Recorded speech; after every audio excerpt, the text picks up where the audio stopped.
যেতিয়া তথ্য নিৰন্তৰ বাৰংবাৰ্তাত থাকে তেতিয়া আমি স্তম্ভচিত্ৰ বাছি লওঁ। কিন্তু যদি বহুতো শ্ৰেণীৰ ব্যৱধান দিয়া হয় তেনেহ'লে প্ৰতিটো ব্যৱধানৰ বাবে দণ্ড অংকন কৰাটো ইমান সহজ নহয়, হয়নে? গতিকে স্তম্ভচিত্ৰৰ এটা সৰু প্ৰকাৰ আছে যাক বাৰংবাৰ্তা বহুভুজ বুলি কোৱা হয়। ইয়াৰ বিষয়ে অধিক শিকোঁ আহা। যদি বাৰংবাৰ্তা বিভাজনটো শ্ৰেণীভুক্ত নহয়, মানবোৰ এক্স অক্ষত আৰু সঠিক স্কেলৰ সৈতে ৱাই অক্ষৰ সৈতে সন্নিহিত বাৰংবাৰ্তাবোৰত উপস্থাপন কৰা হয়। এটা পৰিৱৰ্তনৰ প্ৰকাৰ এক্স, এফ আৰু ইয়াৰ সন্নিহিত বাৰংবাৰ্তা অংকন কৰা হয়।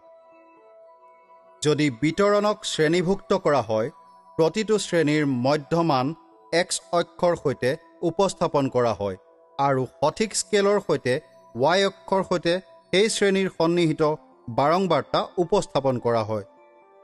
মধ্যমানৰ কৰা ক্ৰমাগত জোৰ এক্স, এফ আৰু ইয়াৰ সন্নিহিত বাৰংবাৰ্তাবোৰ অংকন কৰা হয়। এতিয়া সমতলত অংকন কৰা সকলো বিন্দুক ৰেখাখণ্ডৰে সংযুক্ত কৰা হয়। এনেদৰে যি পোৱা যায় তাক বাৰংবাৰ্তা বহুভুজ বুলি কোৱা হয়। বহুভুজ হৈছে এক আবদ্ধ চিত্ৰ।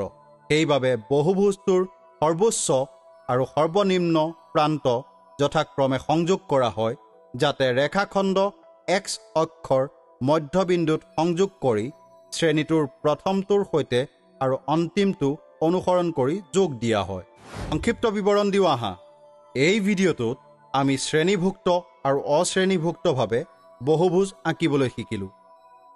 আমি এইটো শিকিলোঁ যে বাৰংবাৰ্তা বহুভুজ হৈছে এটা আবদ্ধ চিত্ৰ।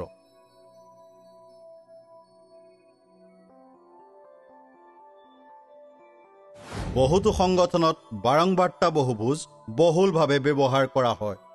বাৰংবাৰ্তা বহুভুজ কেনেদৰে বিশ্লেষণ বা পঢ়িব লাগে বুজি লওঁ আহা। উপস্থাপন পদ্ধতিৰ ওপৰত অধিক তথ্যৰ বাবে আমাৰ আগন্তুক খণ্ডবোৰ চাওঁ আহা।